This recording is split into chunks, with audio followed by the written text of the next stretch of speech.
Kinshasa umuturage yagaragaye ahohoterwa azira gusa na Kagame. Mu mujyi wa Kinshasa umuturage ukomoka mu ntara ya Kivu y'Amajyaruguru yagabweho igitero gikomeye n'abasivile bamushinja kuba umunyarwanda kuko afite isura isa n'iya Kagame. Mu mashusho yakwirakwiye ku mbuga nkoranyambaga abari bafashe uwo muturage bumvikana bamuhatira kwemera ko ari umunyarwanda, mu gihe we yumvikana abasubiza ko akomoka muri Kivu y'Amajyaruguru. Bati wowe umugabo uri umunyarwanda sibyo? Vugisha ukuri. Nyuma yo kuvuga ko ari wo muri Kivu y'Amajyaruguru, wamubazaga yamuhakanyije agira ati urabeshya, uri umunyarwanda, urasa na Kagame. Amakuru atangwa n'abari aho ngaho avuga ko usibye guseserezwa, uwo mugabo yanakubise ashinjwa kuba ari umunyarwanda winjiriye Kongo Kinshasa, ndetse no kuba ashobora kuba afitanye isano n'umutwe wa M23 urwanya ubutegetsi bwa Kongo mu burasirazuba. Nubwo atapfuye ngo yakomeretse bikomeye, ndetse kugeza ubu arwariye mu bitaro. Ibi byabaye mu gihe amacakubiri ashingiye ku moko ndetse n'imvugo z'urwango zibasiye abanyekongo bo mu bwoko bw'abatutsi bikomeje gufata indi ntera muri Kongo, by'umwihariko mu mujyi wa Kinshasa. Amashyirahamwe aharanira uburenganzira bwa muntu yamaganye bikomeye iri vangura, asaba leta ya Kongo Kinshasa gushyiraho ingamba zihamye zo kurengera abaturage bose hatitawe ku moko, inkomoko cyangwa se amarangamutima y'ababutegeka. Ihohoterwa uriya muturage yakorewe kandi ryamaganwe n'abanyekongo benshi barimo n'abagaragaje ko baba mu Rwanda, aho bifashishije imbuga nkoranyambaga bagaragaza ko bitumvikana uko kuba umunyarwanda bihinduka icyaha muri Kongo. Aba kandi bagaragaje ko bitandukanye no mu gihugu cyabo, bo mu Rwanda bishyira bakizana nta muntu n'umwe ubahohotera. Twerekeje mu makuru ari kuvugwa mu karere, reka tubabwire ko ambasade ya Leta Zunze Ubumwe za Amerika muri Tanzania yashyize hanze itangazo risaba abaturage bayo bari muri Tanzania kwigengesera kuko kuwa 9 Ukuboza 2025 iki gihugu gishobora kwibasirwa n'imyigaragambyo ikomeye. Itangazo ryashyizwe hanze rero mu gitondo cyo kuri uyu wa mbere rivuga ko ngo hari imyigaragambyo ikomeje gutegurwa n'abatavuga rumwe na guverinoma kuwa 9 Ukuboza, gusa ibikorwa by'imyigaragambyo ngo bishobora gutangira mbere kuwa 5 Ukuboza. Hanyuma kandi ambasade ya Amerika ntiyigeze itangaza abari gutegura iyi myigaragambyo, gusa yaburiye abateganya kujya muri Tanzania mu minsi iri imbere ko bashobora ahubwo guhura n'imbogamizi zikomeye cyane z'ingendo, zirimo gushyirwaho amasaha yo kuguma mu rugo, guhagarikwa kwitumanaho rya internet, gushyiraho za bariyeri ku mihanda, ndetse no guhagarikwa kw'ingendo zambukiranya amazi zerekeza cyangwa se ziva muri Zanzibar. Yavuze ko n'indege mpuzamahanga zishobora guhagarikwa igihe ibintu byaba birushijeho kumera nabi. Yakomeje rero isaba abanyamerika bari muri Tanzania kwirinda kujya ahantu hateraniye abantu benshi, kubika amazi, ibiribwa, imiti ndetse n'ibikomoka kuri petroli bihagije, ndetse bakubahiriza amabwiriza ya leta y'iki gihugu. Ambasade ivuga ko ngo mu gihe haba imvururu zikomeye, ubushobozi bwayo bwo gutabara cyangwa se gufasha abanyamerika baba bari mu kaga ngo bushobora kuba buke cyane. Hanyuma kandi muri rusange mu gihe imyigaragambyo yaba ikurikiye n'ubundi yabaye kuva ku itariki ya 29 Nzeri kugeza ku ya 4 Ukwakira, ahanini bitewe rero no kutishimira uburyo abatavuga rumwe ndetse abangaba batavuga rumwe nyine n'ubutegetsi babujijwe kwiyamamaza mu matora y'umukuru w'igihugu. Na amatora yegukanywe na Samia Suluhu Hassan wari usanzwe uyobora iki gihugu, gusa abasesenguzi muri politike bo bagaragaza ko ngo agiye kurwana urugamba ahubwo rukomeye rwo gusubiza igihugu ku murongo mu ngeri zinyuranye. Hanyuma reka tuvanga twerekeze muri Uganda, naho tubabwire ko abakandida 5 bahataniye kuyobora iki gihugu bahuriye mu kiganiro mpaka. Yoweri Kaguta Museveni n'abandi bakandida 2 ntibakigaragaramo. Ni ikiganiro cyabaye mu ijuru ryo ku cyumweru itariki ya 30 Gushyingo 2025 kuri Kampala Serena Hotel, cyanyuze imbona nkubone kuri LTV Uganda ndetse na Spark TV. Abakitabiriye ni Robert Kyagulanyi wamenyekanye nka Bobi Wine uhagarariye ishyaka NUP, Mugisha Muntu wa Alliance for National Transformation ndetse na Nathan Nandala Mafapi w'ishyaka Forum for Democratic Change, Elton Joseph Mabirizi w'ishyaka Conservative Party ndetse na Frank Bolira Kabinga w'ishyaka Revolutionary People Party. Abakandida rero batitabiriye ni Yoweri Kaguta Museveni w'ishyaka National Resistance Movement, Robert Kasibande ndetse na Mubaraka Siselunga Munyagwa. Uyu nguyu rero n'uwishyaka n'ubundi Common Man Party. Hanyuma kandi abashinzwe ibikorwa byo kwiyamamaza kwa Museveni bavuze ko ngo bakiriye ubutumire muri iki kiganiro mpaka mbere y'iminsi 10, ariko ntiyabasha kwitabira kuko ngo yari afite ibindi ahugiyemo bijyanye n'amatora. Mu gihe rero iki kiganiro mpaka cyabaga kuri televiziyo y'igihugu UBC, hatambutse ikiswe Johnson Podcast. Museveni yahuriyemo rero n'urubyiruko. Hanyuma kandi kubura kwa Museveni cyangwa se k'uyu muperezida kwatumye Robert Kyagulanyi utavuga rumwe n'ubutegetsi bwe amwibasira akavuga ko Museveni ngo ntabwo ari hano kuko ngo ari muhahise kandi ngo turi kuganira hazaza. Insanganyamatsiko rero yahereweho muri iki kiganiro n'ijyanye n'imari, iterambere ry'ubukungu ndetse no guha urubyiruko imirimo. Kuri iyi ngingo Frank Bolila Kabinga yavuze ko ngo ibibazo by'ubukungu Uganda ifite ari ikimenyetso gikomeye cy'uburwayi bwa politike y'iki gihugu. Uyu mugabo rero yanavuze ko ngo natsinda amatora azagabanya Uganda muri leta 16 zifite ubwigenge ku kigero runaka. Ibi ngo rero ngo bizoroshya n'ubundi bijyanye no gufata ibyemezo ndetse no kubishyira mu bikorwa ndetse birandure burundu ruswa. Bobi Wine yahise amuca mu ijambo avuga ko ngo we natorwa ahubwo azahanga imirimo miliyoni 10 binyuze mu nzego nk'ubuhanzi, ubukerarugendo ndetse no kongera umubare w'ibigo bito ndetse n'ibiciriritse. Yavuze kandi ko ngo azagabanya ikiguzi cyo gutangira ubucuruzi muri Uganda, avugurure ibikorwa remezo by'ubwikorezi ndetse ashyireho umushahara fatizo. Nathan Mafabi w'ishyaka FDC we yavuze ko ngo abantu bakwiriye kwibuka ko 70% by'abaturage ba Uganda bakora ubuhinzi n'ubworozi.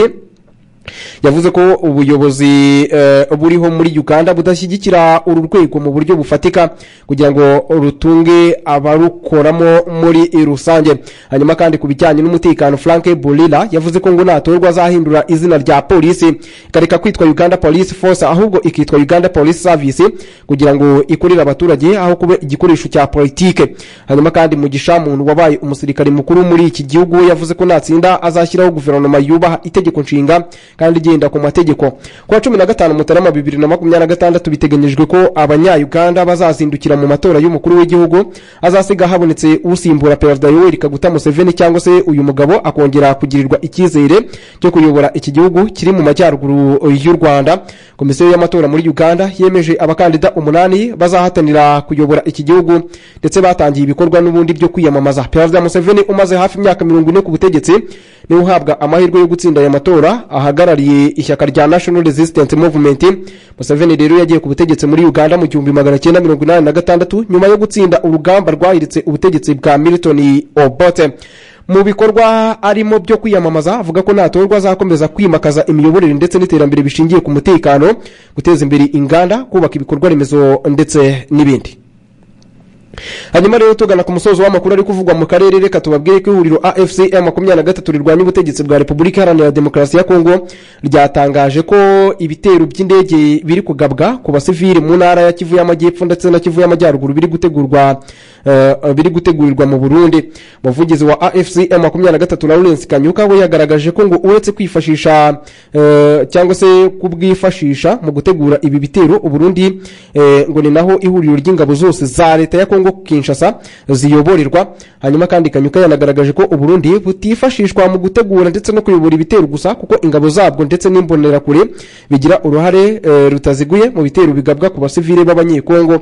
Umuyobozi wungirije wa AFC M23 ushinzwe ibikorwa bya politike Bertrand Bisimwa yatangaje ko ibitero ingabo z'u Burundi zigaba ku basivile b'abanyekongo ngo bigize ibyaha byibasira inyoko muntu ndetse n'ibyaha by'intambara. Kuva mu kwakira 2025 ingabo z'u Burundi zafunze inzira zose zihuza abaturage mu gice cya Minembwe yerereye muri teritwari ya Fizi, Uvira ndetse na Mwenga, zibabuza uburenganzira bwo kurema amasoko ndetse no kujya kwivuza. Umuvugizi w'ingabo z'u Burundi Brigadier General Gaspard Baratuza mu kwezi gushize yemereye BBC ko Kongo izi nzira zifunzwe. Yanashinje abanyamurenge batuye muri iki gice gukorana n'abanzi, ariko imiryango iharanira uburenganzira bwa muntu yamaganye aya magambo. Kuva ku itariki ya 26 Gushyingo ingabo z'u Burundi zatangiye guhanganira na AFC M23 muri teritwari ya Menga, zashakaga rero n'ubundi gufata ibice ihuriro ry'ingabo za leta ya Kongo Kinshasa ryari ryavuyemo. Itariki ya 30 Gushyingo AFC M23 yemeje ko abasirikare benshi b'u Burundi bapfiriye muri Mwenga, imirambo yabo ishyingurwa mu byobo huti inkomere zijyanwa kuvurirwa mu mujyi wa Kisangani mu ntara ya Chopo. Hanyuma rero twihuta cyane yo muvuga butumwa Mbayahaga Isidore wo mu gihugu cy'u Burundi yifatiye ku gahanga umutwe wa AFC M23 avuga ko ingabo zabo zananiwe urugamba nyuma yo kunishwa n'iz'u Burundi. Uyu mugabo rero usanzwe azwiho gufasha ubutegetsi bwa Perezida w'u Burundi akanaba inshuti ye magara Evariste Ndayishimiye yabigarutseho rero mu kiganiro n'ubundi aheruka guha umuyoboro wa YouTube witwa African TV. Hanyuma kandi ni ikiganiro yatanze mu gihe ingabo z'u Burundi zikomeje kurwanira bikomeye n'umutwe wa AFC M23 mu ntara ya Kivu y'Amajyepfo by'umwihariko mu bice bitandukanye bya teritwari ya Mwenga. Amakuru akavuga ko Uburundi bufite muri Kivu y'Amajyepfo ingabo zibarirwa muri batayo 14 zoherejwe kurwana ku ruhande rwa leta ya Repubulika Iharanira Demokarasi ya Kongo mu ntambara ingabo zayo zirwanamo n'umutwe wa AFCM 23. Muri iki kiganiro yatanze mu mpera z'icyumweru gishize yavuze ko nta bushobozi AFCM 23 ifite bwo kwigarurira umujyi wa Uvira umaze igihe urinzwe n'ingabo ziganjemo iz'u Burundi. Uyu mugabo yavuze ko mu bigaragara AFCM 23 isa niyananiwe urugamba kubera ingabo z'u Burundi n'ubundi bahanganye. Yavuze ko muri iki gihe abasirikare ba M23 n'abatwirwaneho ngo bari gutoroka ku bwinshi bakishyikiriza ingabo z'u Burundi ku buryo mu gihe cy'ukwezi kumwe kuri imbere iriya mitwe yombi izaba yamaze gutsindwa burundu. Mbayahaga yaravuga ko AFCM 23 n'abarimo twirwaneho bayifasha urugamba n'ubundi ngo batsinzwe mu gihe uyu mutwe ukomeje kwigarurira ibice bitandukanye byo mu ntara ya Kivu y'Amajyepfo. Ni ibice birimo nka Kirungutwe, Kasika, Mahanga, Kashaka ndetse n'ahandi henshi. Nyuma yo kuhirukana ingabo ziganjemo iz'u Burundi bwanahatakarije abasirikare benshi. Tugana ku musozo w'amakuru yacu reka tubabwire ko ku cyumweru Perezida wa Afrika y'Epfo Cyril Ramaphosa yamaganye iterabwoba rya Perezida wa Leta Zunze Ubumwe za Amerika Donald Trump ryo guheza Pretoria mu nama ya G20 y'umwaka utaha, nubwo yemera ko Afrika y'Epfo ari umunyamuryango washinze uyu muryango ku itariki ya 22 na 23 Gushyingo i Washington. Ahangaha rero yanze kwitabira n'ubundi nama y'abayobozi b'ibihugu 20 bigize uyu muryango yayobowe na Perezida wa Afrika y'Epfo i Johannesburg, aho Trump rero yasubiyemo ibirego ko guverinoma yakiriye yiganjemo abirabura itoteza abanyamuke b'abazungu. Kuwa gatatu ushize Trump yavuze ko Afrika y'Epfo itazatumirwa mu nama izabera muri Florida umwaka utaha kuko yanze guha ubuyobozi bwa G20 intumwa nkuru ya ambasade ya Amerika yari mu muhango wo gusoza Pretoria. Ikavuga ko ngo ariko ngo yashyikirije umukozi wa ambasade ya Amerika ubuyobozi butaha bw'umuryango.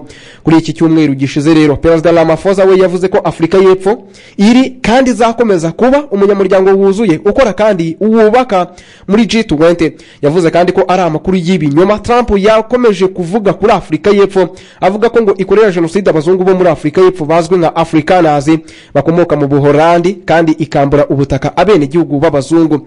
Ramaphosa we yavuze ko ngo nubwo hari umwuka mubi muri diplomasi, business z'abanyamerika n'imiryango itegamiye kuri leta byagize uruhare mu bikorwa bifitanye isano na G20 i Johannesburg mu Gushyingo. Hanyuma rero hanze ya Afrika reka tubabwire ko ibigo 100 bikora intwaro byaciye agahigo ko gucuruza arenga miliyari 679 z'amadolari ya Amerika mu mwaka ushize, nyuma yuko intambara hagati y'Uburusiya na Ukraine iyo muri Gaza ndetse n'izindi zibera mu bice bitandukanye by'isi zari zikomeje gukaza umurego. Ni imibare igaragaza izamuka rya 5.9% ugereranyije n'umwaka wari wabanje, ndetse ngo guhera muri 2015 kugeza 2024 kuri ibyo bigo 100 bya mbere. Hanyuma ingano y'ibicuruzwa n'ubundi yiyongereyeho nibura 26% nk'uko raporo y'ikigo cy'ubushakashatsi ku mahoro cyo muri Sweden kizwi nka The Stockholm International Peace Research Institute kibitangaza. Umushakashatsi ukorana n'icyo kigo Lorenzo Scavazato yagaragaje ko ibigo bikomeye ku rwego rw'isi mu gukora intwaro mu mwaka ushize aribwo byacuruje n'ubundi intwaro nyinshi kuva ubushakashatsi bwa CPR bwatangira. Mugenzi we Jedi Guibartel Ricard we yabwiye AFP ko ngo ubwo bwiyongere ahanini ngo bushingiye ku bihugu byo mu Burayi, nubwo rero ibice byinshi by'isi habayeho ubwiyongere uretse muri Asia ndetse na Oceania.